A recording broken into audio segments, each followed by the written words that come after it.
A partir de este viernes 14 de febrero a las 8:15 de la noche, no se pierda la apertura del programa Razones para la Fe.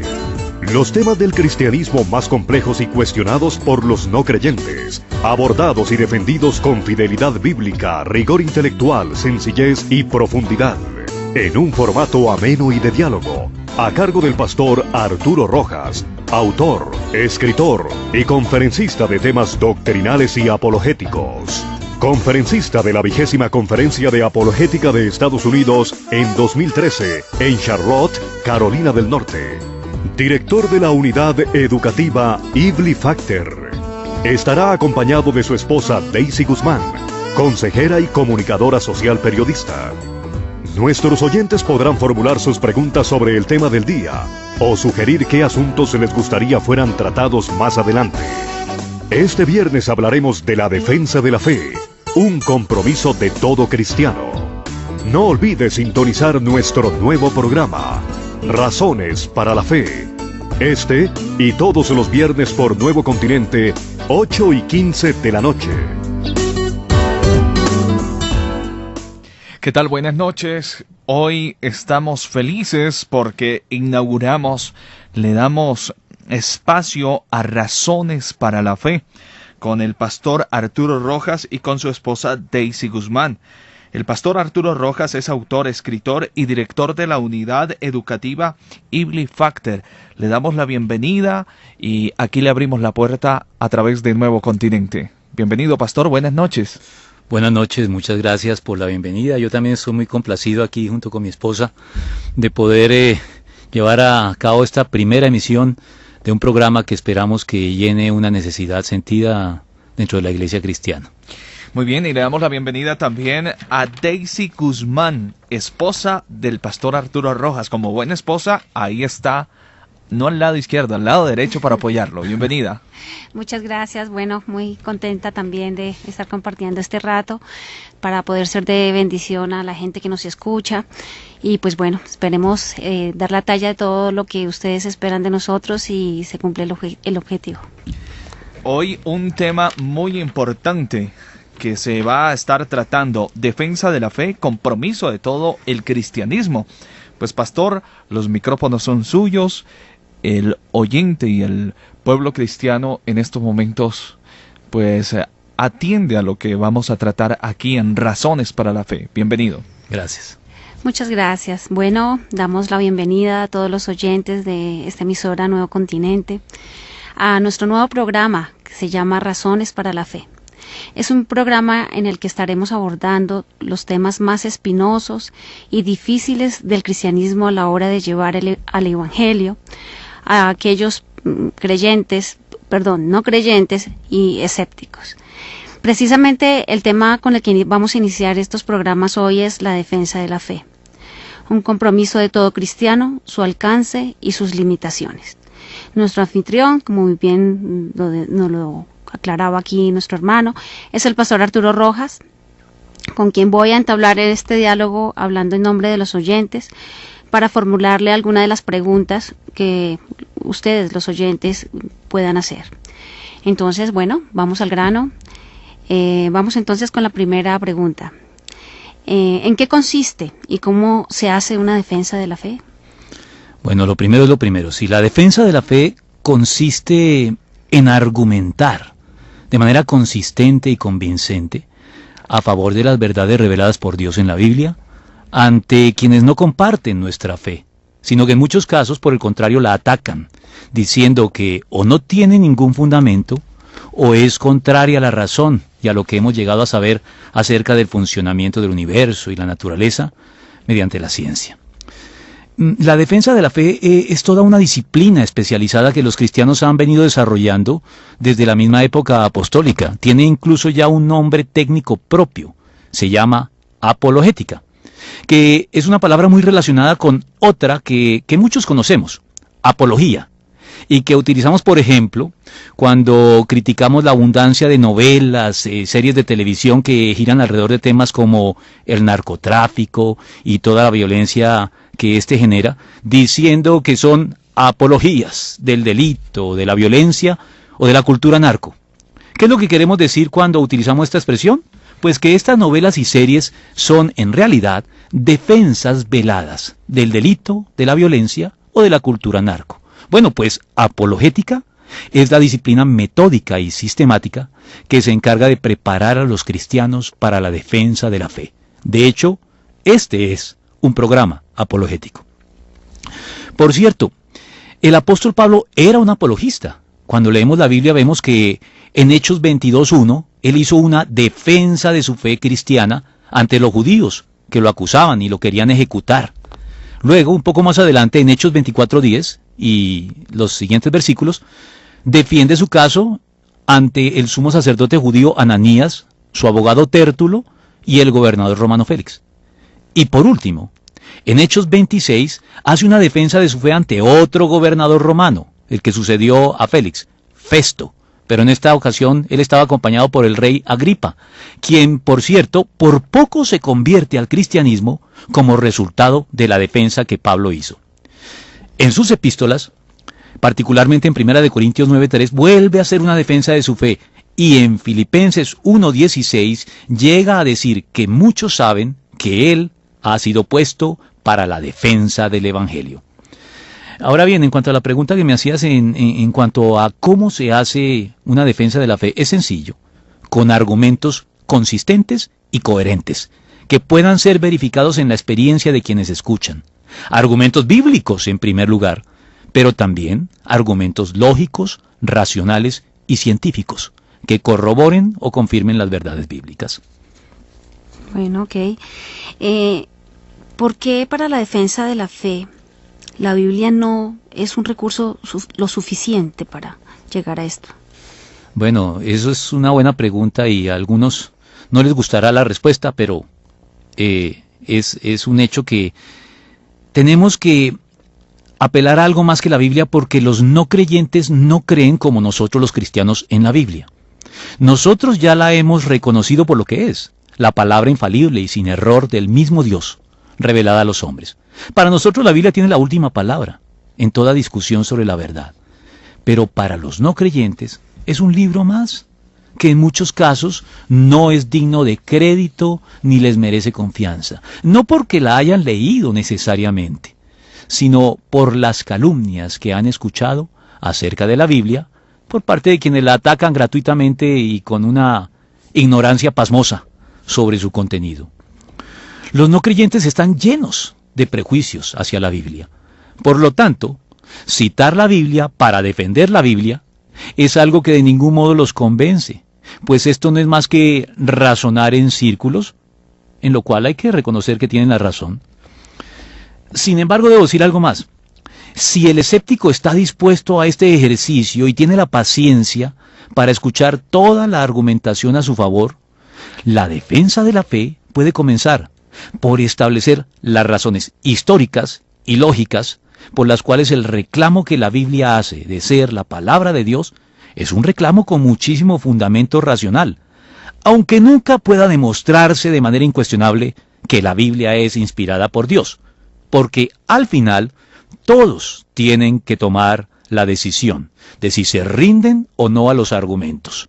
O dicho de otro modo, al final todos tienen que tomar una decisión de fe. Sin embargo, al mostrar cómo la verdad es una sola, de modo que las verdades descubiertas por la ciencia y la filosofía no contradicen, sino más bien confirman las verdades bíblicas, el creyente puede desmontar muchas de las prevenciones que los escépticos no creyentes tienen hacia la Biblia y los pueden dejar sin argumentos para seguirla atacando. Es por eso que en muchos casos la Biblia, aunque fundamental, no es suficiente para llevar a cabo una defensa convincente de la fe.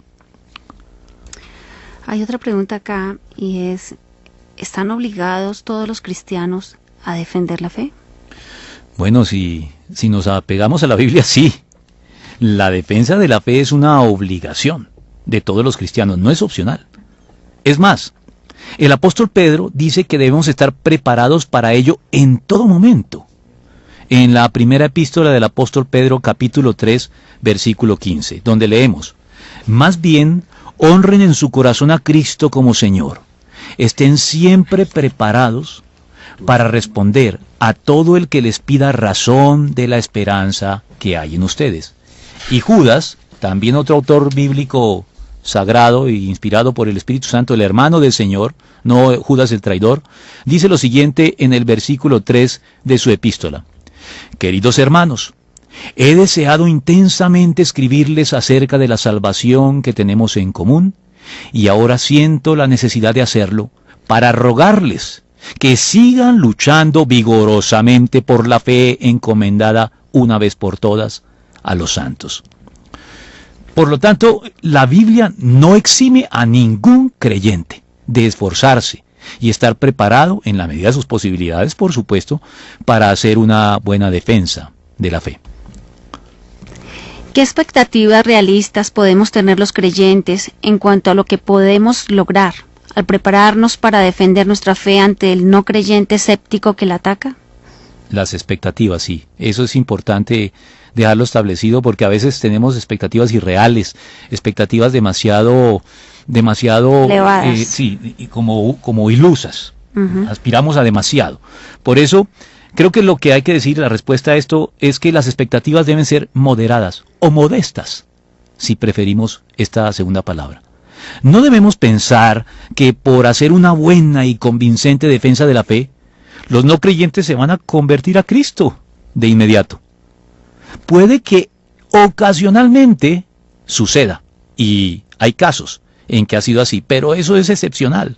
Nada hay más lejos de la verdad y la experiencia cotidiana del cristiano al respecto. La defensa de la fe no trae necesariamente la conversión a las personas.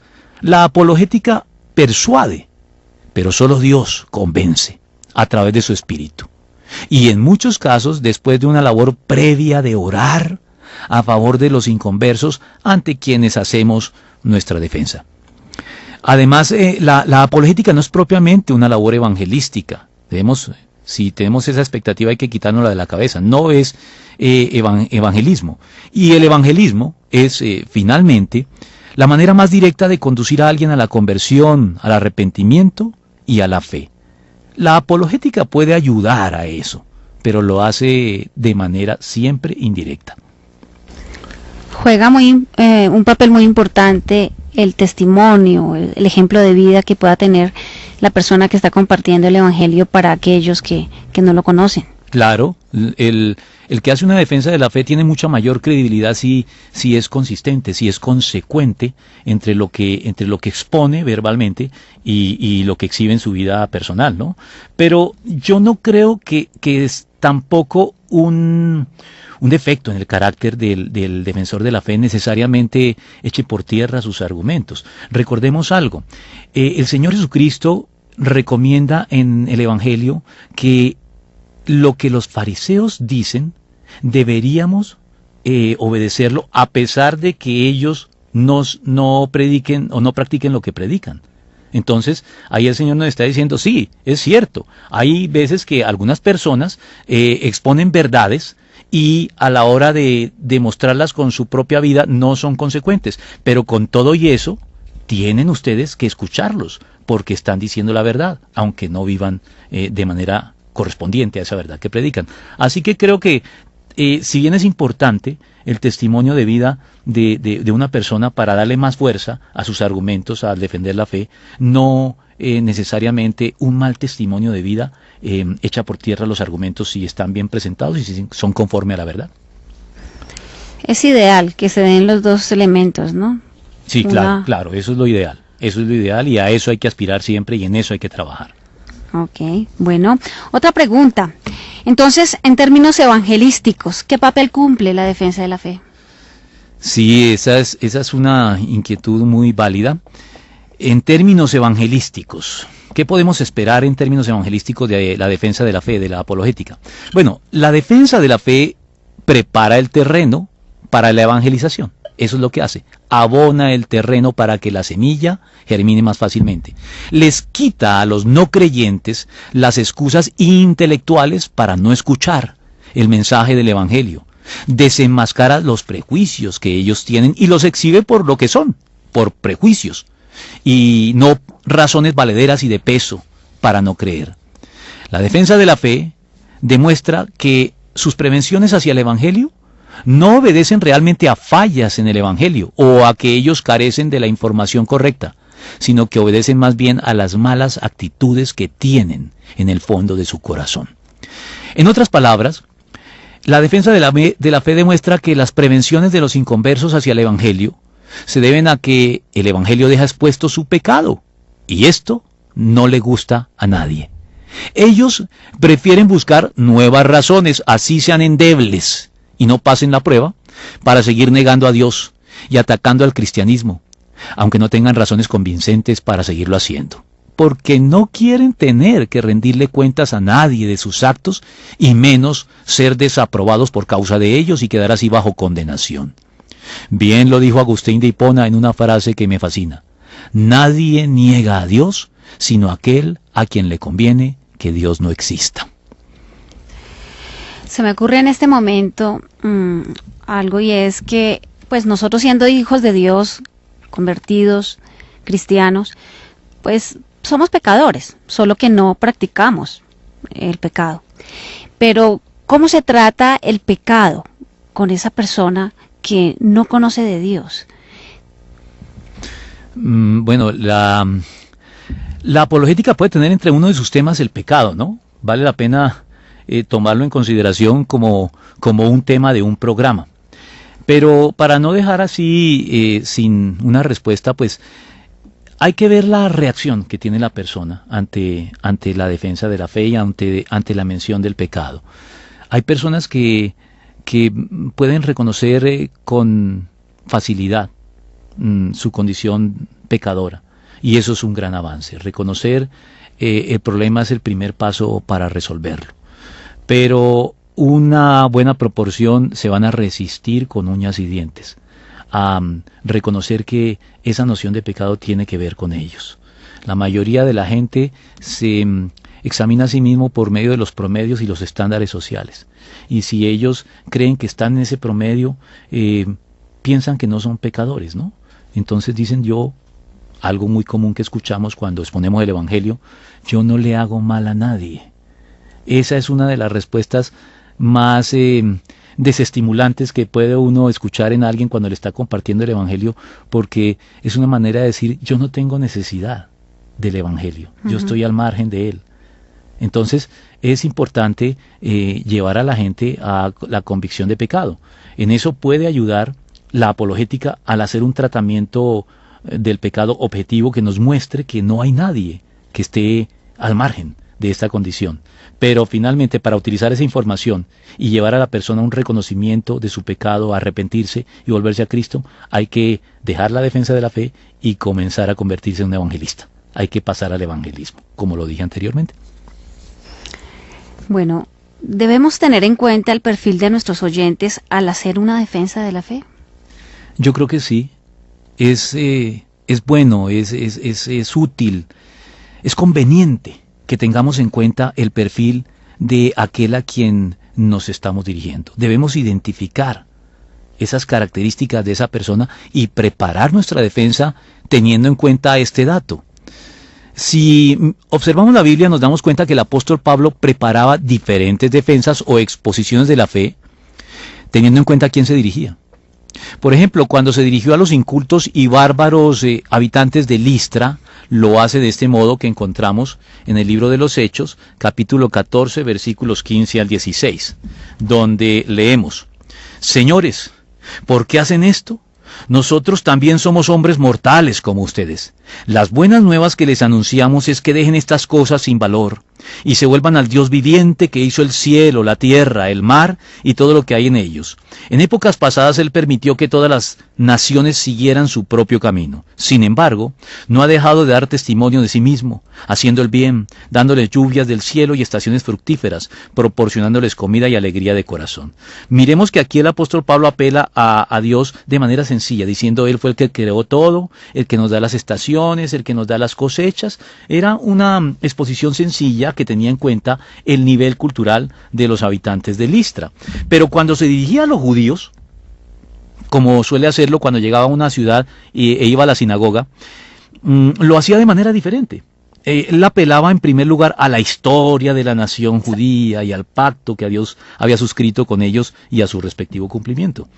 Estamos hablando que los judíos eran personas con un nivel cultural alto. Claro, y con una tradición religiosa ancestral a la que Pablo podía apelar, algo que no podía hacer con los bárbaros de Listra. ¿De qué le servía mencionar a Abraham, a Isaac y a Jacob con los de Listra que no tenían ni idea de quién les estaba hablando? Pero a los judíos sí puede acudir a toda esta historia, lo hace de una manera diferente. Eso lo podemos verificar en un discurso algo extenso que no tengo el tiempo para leer aquí, pero podemos leerlo en casa todos los que estén interesados en el capítulo 13, versículos 16 al 41 del libro de los Hechos, cuando acude a la sinagoga de Antioquía.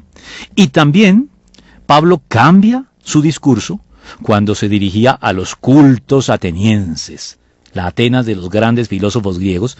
Allí él hacía una defensa de la fe, una exposición de ella, mencionando a sus dioses y a sus templos y citando a sus propios poetas y pensadores, como lo vemos en Hechos 17, 22 al 31, que creo que sí alcanzamos a leer en este momento. Dice aquí el apóstol Pablo cuando se dirigía a estos personajes: Pablo se puso en medio del Areópago y tomó la palabra. Ciudadanos atenienses, observo que ustedes son sumamente religiosos en todo lo que hacen.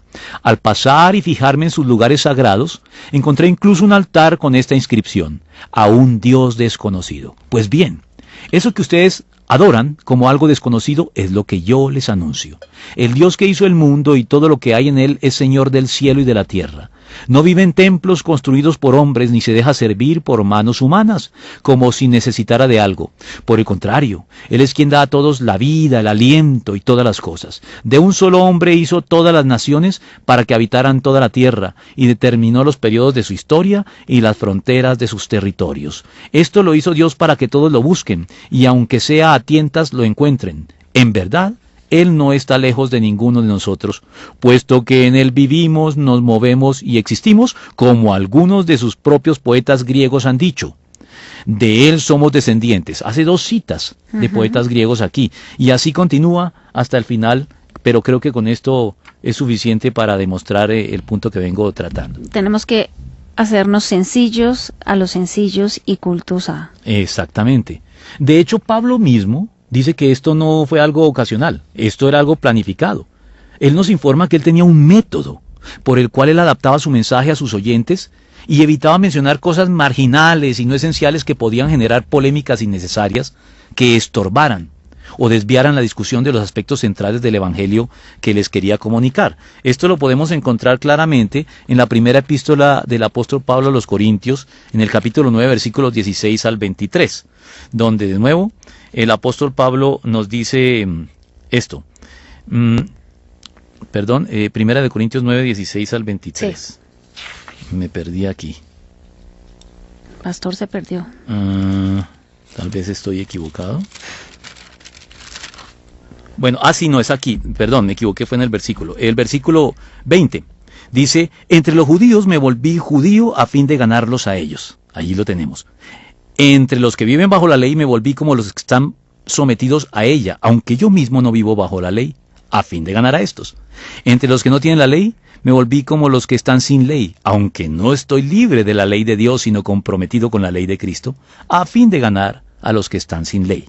Entre los débiles me hice débil, a fin de ganar a los débiles. Me hice todo para todos, a fin de salvar a algunos por todos los medios posibles. Y Judas, de nuevo Judas, el hermano del Señor, también distingue tres perfiles diferentes en sus oyentes y da instrucciones para proceder de manera distinta con cada uno de ellos. Fíjense todo lo que nos revela la pequeña pero muy profunda epístola de Judas. Aquí voy a leer entonces los versículos finales de esta epístola que dicen lo que van a escuchar enseguida. Dice aquí en Judas 22 al 23, a algunos que dudan, convencedlos. A otros, salvad, arrebatándolos del fuego. Y de otros, tened misericordia con temor, aborreciendo aún la ropa contaminada por su carne.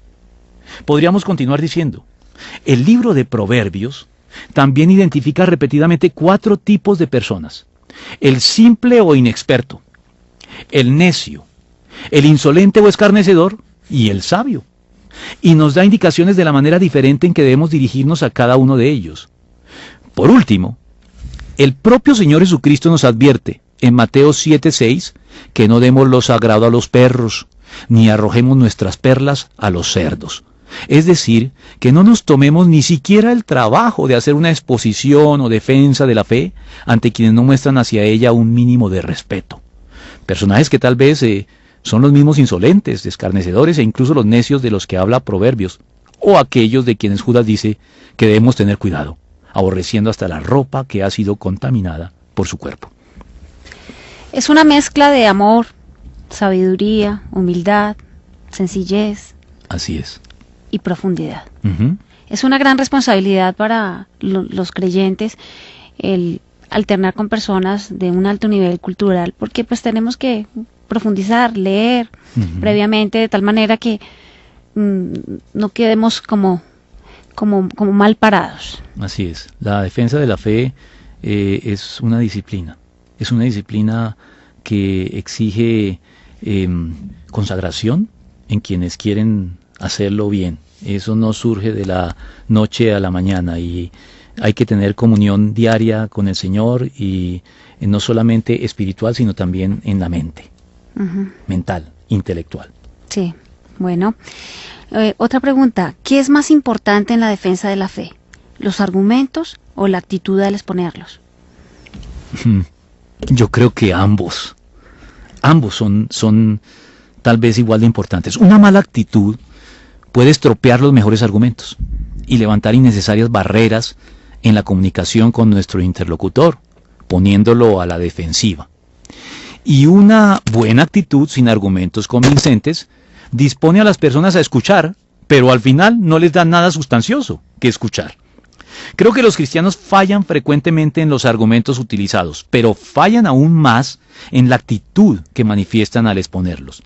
Es una actitud de contienda y rivalidad, como si se tratara de ganar la discusión y apabullar al oponente, dejarlo allí vencido, y no más bien de persuadirlo, hacerlo cambiar de opinión, ganándolo para el Evangelio, motivados por el amor y la generosidad hacia Él, y el deseo sincero de que se salve y sea ganado para Cristo por su propio bien y beneficio eterno. Los cristianos a menudo confunden el radicalismo y la firmeza en las posiciones que buscan convencer y ganar a nuestro interlocutor para la causa de Cristo con el fanatismo y la inflexibilidad que buscan condenarlo. En la defensa de la fe, haríamos bien en tener en cuenta y cultivar e incorporar la actitud recomendada por los apóstoles Pablo y Pedro con estas palabras. Voy a leer primero al apóstol Pablo en segunda de Timoteo, capítulo 2, versículos 23 al 26. No tengas nada que ver con discusiones necias y sin sentido, pues ya sabes que terminan en pleitos. Y un siervo del Señor no debe andar peleando, más bien debe ser amable con todos, capaz de enseñar y no propenso a irritarse. Así, humildemente, debe corregir a los adversarios, con la esperanza de que Dios les conceda el arrepentimiento para conocer la verdad, de modo que se despierten y escapen de la trampa en que el diablo los tiene cautivos, sumisos a su voluntad. Y recuerdan tal vez que leímos al comienzo de este programa el pasaje de Primera de Pedro, capítulo 3, versículo 15, donde el apóstol nos dice que debemos estar preparados para presentar defensa de la fe. Pues bueno, el versículo siguiente, el versículo 16, lo complementa de este modo: pero háganlo con gentileza y respeto, manteniendo la conciencia limpia, para que los que hablan mal de la buena conducta de ustedes en Cristo se avergüencen de sus calumnias. Así que creo que queda allí claramente señalada que la actitud también es fundamental a la hora de hacer una defensa de la fe. Es indudablemente una gran responsabilidad. Además que a veces vamos como muy atropellados y afanados por exponer todos nuestros principios, todo lo que podamos saber, y no escuchamos. Es cierto, no escuchamos. Eso es algo que que sucede con mucha frecuencia. Resulta que tenemos nuestra argumentación ya preparada y cuando nuestro interlocutor nos hace una pregunta que se sale de esa argumentación, nosotros no lo escuchamos, porque nosotros queremos acabar de hacer nuestra exposición y demostrar lo que sabemos. No, hay que ser sensible, hay que encargarse de los argumentos de la contraparte, hay que escuchar lo que él quiere preguntar y no responder lo que él no nos ha preguntado. Eso es muy cierto. Sí. Bueno, quisiéramos saber qué provecho trae la defensa de la fe a los creyentes ya convertidos. Bueno, más allá de la posibilidad de disfrutar de la eventual satisfacción y la alegría de ganar a nuestro interlocutor para Cristo, o por lo menos de desmontar sus prevenciones injustificadas hacia el Evangelio y despojarlo de muchas de sus excusas para no tomarlo en consideración, yo creo que la defensa de la fe trae siempre un gran provecho para quien se prepara a conciencia para ejercerla. Por lo menos para mí, en mi experiencia personal, este es un provecho innegable que me ha traído. Es convencernos cada vez con mayor firmeza y profundidad de que nuestra decisión por Cristo y nuestra fidelidad a Él es lo más acertado que hemos podido hacer en nuestra vida. No solamente a la luz de nuestra experiencia de conversión, sino también a la luz de la Biblia cuando la vamos comprendiendo y conociendo, a la luz de la razón, a la luz de la ciencia. Cuando nosotros nos damos cuenta de eso, cada vez nuestra fe va a ser más firme, más ilustrada, más documentada y va a ser cada vez más difícil que trastabillemos o que vacilemos en continuar adelante. Y creo que esto por sí solo ya es algo que hace que el esfuerzo valga la pena. Sí, realmente lo que nos motiva a hablarle a la gente que nos rodea de Dios es porque nos motiva el amor, porque amamos a esas personas y queremos que ellos puedan experimentar lo que nosotros hemos podido experimentar, ¿verdad? El evangelismo y la defensa de la fe son actos de generosidad. Eso es, un acto de generosidad, de amorosa generosidad. Es lo que los... aquí ya me estoy metiendo un poco en el evangelismo, pero es lo que los leprosos de Samaria entendieron cuando estaban rodeados por el enemigo y estaban muriendo de hambre, toda la ciudad sitiada por los sirios, y en un momento dado ellos tomaron un riesgo y dijeron, ¿qué más da? Nosotros aquí en Samaria, como leprosos, somos marginados, no es que tengamos la mejor vida, y estamos muriéndonos además de hambre, así que ¿por qué no salimos y nos entregamos a los sirios y que ellos decidan? De pronto nos conceden la vida, o de pronto si nos ejecutan, pues no perdemos mucho, aquí ya estamos casi muertos. Ellos salieron y encontraron que el campamento estaba desolado. Dios se había manifestado en la noche y había hecho que los sirios oyeran el ruido de muchos ejércitos que se aproximaban y se acobardaran y terminaran huyendo en desbandada. Dejaron todo el campamento servido en bandeja, pero los de Samaria no tenían ni idea. Ellos creían que seguían sitiados por el ejército enemigo esperando para asaltar sus murallas. Los leprosos apenas se dieron cuenta de esto, entraron en todas las tiendas y comenzaron a disfrutar de toda la comida de manera opípara. Allí disfrutaban de todo, de una tienda en otra, y atesoraban el botín que ellos dejaron allí, hasta que de pronto hacen la siguiente reflexión. Dicen, hoy es día de buenas noticias. El evangelio son buenas noticias y nosotros no las estamos dando a conocer. Eso no es bueno. Tenemos que entrar a la ciudad a anunciarla. Esa motivación, la de los leprosos, al caer en cuenta que ellos tenían buenas noticias que comunicar y se las estaban reservando para ellos y no las compartían con los demás, es la misma actitud que debe guiar cualquier exposición de la fe, cualquier defensa de la fe que busque convencer o persuadir a los otros, o cualquier exposición del evangelio que busque traerlos a la conversión. Bueno, gracias porque has respondido de estos interrogantes de todas maneras sobre la defensa de la fe, sus alcances, las limitaciones. Y pues lo importante es que nuestros oyentes puedan también tomar parte de este diálogo, y los invitamos a que nos llamen al 338-3589 y 338-3598 y formulen las preguntas que quieran sobre el tema. Así que vamos a atender estas preguntas de nuestros oyentes relacionadas con lo que hemos hablado, y de todas maneras esperemos quién llama, quién pregunta.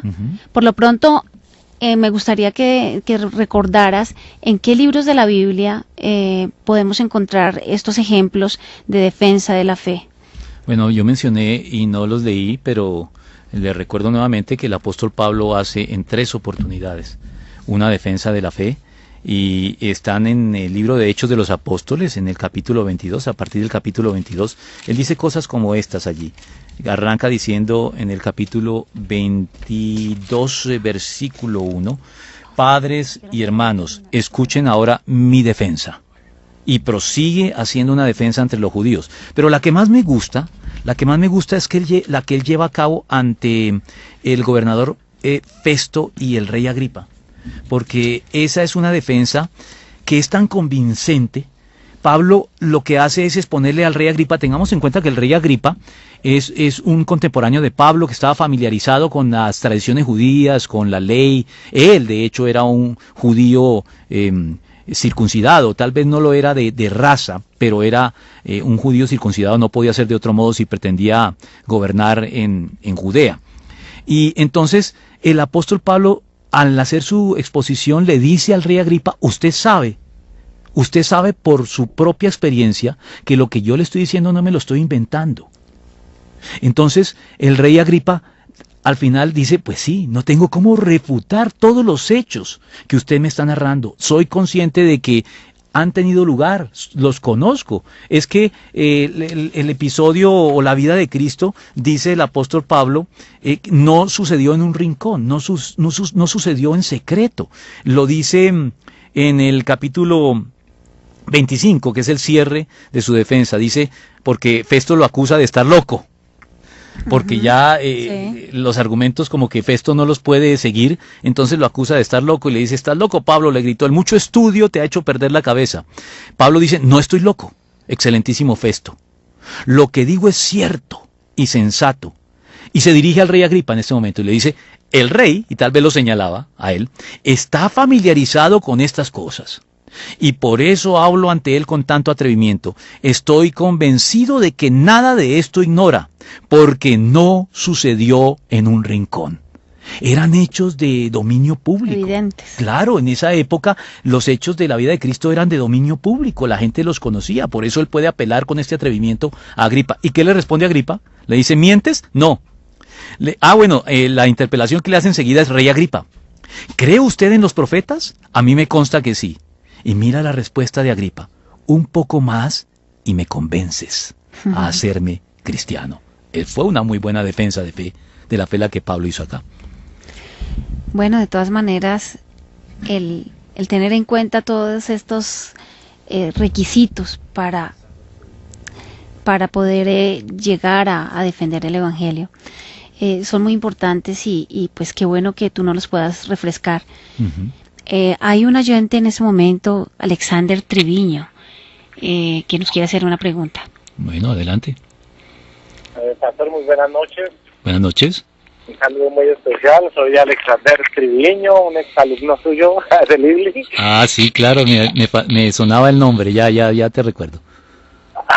Sí, pastor, no, pues un saludo muy especial para usted y su esposita. Gracias. Gracias. A ti. Me alegra demasiado pues que hayan puesto este nuevo programa. Estaba ansioso en esta tarde y en esta semana pues para escucharlo porque es muy muy claro, muy conciso en sus preguntas y respuestas. Y quería tener una pregunta, pastor, uh-huh, sobre la clonación. Sí. ¿Qué defensa hay o qué argumentos hay bíblicos en contra o a favor en cuanto a lo de la clonación? Bueno, la clonación es un procedimiento que todavía está en el plano teórico, por lo menos en relación con el ser humano, ¿no? Yo sé que ya ha habido clonaciones de animales, pero hasta ahora la clonación de seres humanos no se ha intentado. No sé si exactamente porque no se puede o no se debe, y ahí está el asunto. Yo creo que la clonación es un tema en el que hay que ir con cuidado, porque puede ser penetrar en dominios que al hombre le están vedados. Hay una nueva ciencia que se está desarrollando bajo el nombre de bioética, porque la ciencia que experimentó un mayor desarrollo en el siglo XX fue la física, pero la ciencia que está experimentando un mayor desarrollo hacia finales del siglo XX y que se cree que el siglo XXI será el siglo de esta ciencia es la biología, o más exactamente la biología molecular y la genética, por todas las promesas que hace, la decodificación del genoma humano, la posibilidad de tratar tantos síndromes congénitos que heredamos de nuestros padres. Entonces, hay una ciencia que es la bioética que está tratando de salirle al paso a reglamentar lo que se debe hacer. Resulta que estamos descubriendo que la ley, el avance jurídico va siempre retrasado con el avance científico. Entonces, cuando los científicos descubren que pueden hacer algo, no hay leyes que reglamenten si lo deben hacer o no. Entonces, la bioética está tratando de llenar ese vacío y decirnos cuáles cosas no se deben hacer, así se puedan hacer, porque podemos estar pisando terreno que es potestativo de Dios y podemos tener que asumir consecuencias que más adelante lamentaremos. Entonces creo que la clonación cae dentro de los temas que la bioética está tratando, y me parece a mí que el hombre no debería incursionar en el tema de la clonación, a no ser, pues de pronto clonar tejidos de una persona para sanar una enfermedad o cosas de estilo, pero clonar a un individuo como tal, humano, me parece que es entrar en terrenos que no nos corresponden. Gracias, pastor, muy amable. De nada, Alexander. Muy buena noche y lo felicito por el programa. Bueno, gracias a ti por tu llamada. Estaremos en comunicación. Buenas noches. Igualmente. Bueno, creo que en este momento tenemos otra llamada. No tenemos otra llamada. No importa. Yo quisiera preguntarte, cuando hay presencia de actitudes fanáticas, legalistas, y pues se confronta a una persona, obviamente que no conoce el Evangelio, y esos argumentos no son de los mejores, y de pronto los cristianos no quedamos tan bien parados, ¿cómo manejar esa parte si el cristiano es convencido de esos legalismos y de esos fanatismos, ¿no? ¿Cómo manejar el legalismo en el momento de hacer una defensa de una defensa de la fe? Bueno, yo creo que hay que evitarlos. Mira, yo creo que uno no debe confrontar al incrédulo con exigencias éticas o con exigencias morales. Porque perdóname, el no cristiano lo primero que dice es la religión o es la iglesia del no quiero saber de eso porque me van a prohibir todo lo que me gusta, entonces... Es cierto, y eso en vez de acercar aleja a la gente. Hay muchas personas que conciben el cristianismo evangélico como si fuera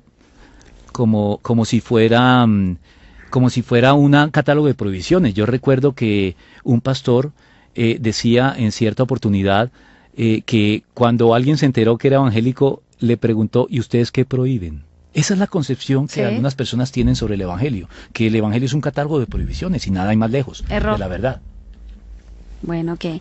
Tenemos una oyente, una querida oyente, Liliana Mateus.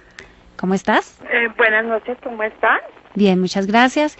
Sigue con tu pregunta. Más que una pregunta es para felicitar al pastor Arturo y al programa en sí, porque pues realmente el tema de la defensa de la fe es algo bien importante, porque como él apuntaba antes, normalmente uno entra es a la pelea, a lo que yo digo es lo que es cierto, y él fue muy puntual y conciso en decir, y basado bíblicamente, en que la defensa de la fe no tiene que llevarnos al fanatismo ni volverse una pelea, sino que debe ser con esa gentileza y respeto que nos habla la Biblia. Entonces son cosas que de pronto uno olvida por esa misma sensación y ganas de ganar la persona que está a nuestro lado y que le queremos compartir. Entonces me pareció muy importante en un momento que de verdad lo necesitamos y que ojalá mucha gente lo esté escuchando, para que entendamos eso, para que entendamos que tenemos que saber llegar a todo el público, y la actitud en que tenemos que llegar es fundamental. Mil gracias, pastor, mil gracias. Les llamamos desde Zipaquirá. Ah, bueno, Liliana, te agradezco la llamada y sí, no es fácil siempre, ¿no? No es fácil mantener el dominio propio para conservar esa actitud conciliadora en todo momento, sin hacer concesiones, ¿no? Porque cuando digo conciliadora no estoy diciendo que hagamos concesiones a la contraparte que no se pueden hacer, pero sí amable, cordial. A veces uno tiende a calentarse. Por eso es que el Señor dice que no hay que arrojar nuestras perlas a los cerdos, porque ante un escarnecedor, ante un insolente, es muy difícil, aún para el mejor de los cristianos, no salirse un poquito de la compostura, porque pues cuando te pisotean tus perlas, es decir, cuando no respetan lo que es para ti más precioso, es apenas lógico que uno se pueda molestar. Por eso es que el Señor dice, en estos casos ni siquiera se tomen el trabajo. No sé si hay alguna otra llamada, pero si no la hay, yo quiero hacer un apunte adicional que fue un dato que me impactó mucho en la 20ª Conferencia Nacional de Apologética que tuvo lugar en Charlotte, Carolina del Norte, en octubre pasado. Y es que la Iglesia norteamericana hace mucha estadística, hace muchas investigaciones. Y en esa conferencia se nos informó algo que ya se conoce, ¿no? Que los jóvenes suelen desertar de la fe y se ha detectado más o menos la época en que lo hacen. Lo hacen por lo general cuando hacen tránsito del colegio a la universidad. De hecho, se dice que la universidad es el cementerio de los creyentes, ¿no? Exactamente, sí, eso es conocido. Pero las últimas investigaciones muestran que el momento se está anticipando. Ya esa deserción masiva de los jóvenes cristianos se da no cuando cambian a la universidad, sino cuando llegan al high school. Ahí ya comienza esa deserción, pero a la par se ha demostrado que la manera de evitar esa deserción masiva es formar a los jóvenes cristianos en la disciplina apologética. Que los jóvenes cristianos que se forman en la disciplina apologética, es decir, en la defensa de la fe, llegan a la universidad y se mantienen firmes en su fe, porque no se dejan mover el piso por todas las teorías y por todas las enseñanzas seculares que las universidades norteamericanas o las universidades no confesionales comienzan a meter en la cabeza. Ellos ya llegan preparados, ya saben cómo responder a todo ese tipo de cosas.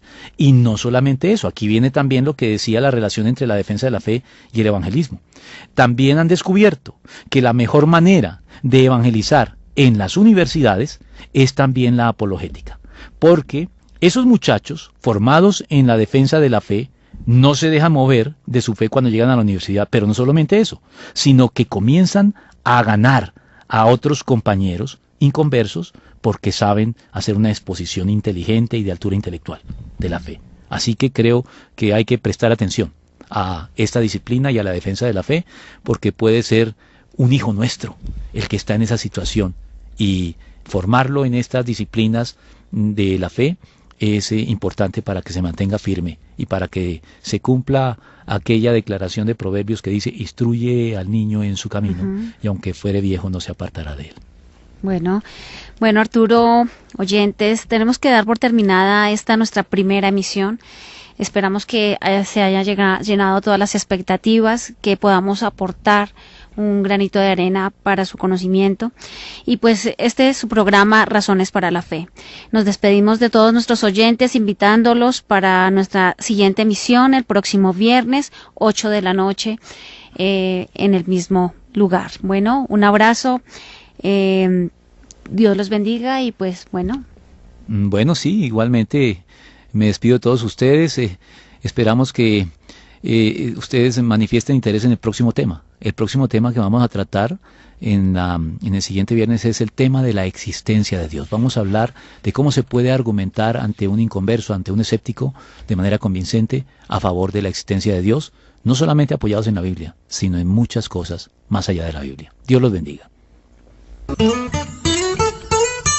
A partir de este viernes 14 de febrero a las 8:15 de la noche, no se pierda la apertura del programa Razones para la Fe.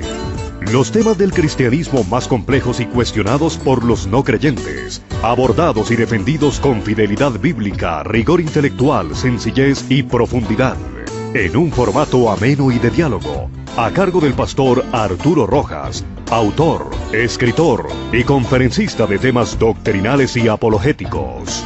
Conferencista de la 20ª Conferencia de Apologética de Estados Unidos en 2013 en Charlotte, Carolina del Norte. Director de la unidad educativa Ivy Factor. Estará acompañado de su esposa Daisy Guzmán, consejera y comunicadora social periodista. Nuestros oyentes podrán formular sus preguntas sobre el tema del día o sugerir qué asuntos les gustaría fueran tratados más adelante.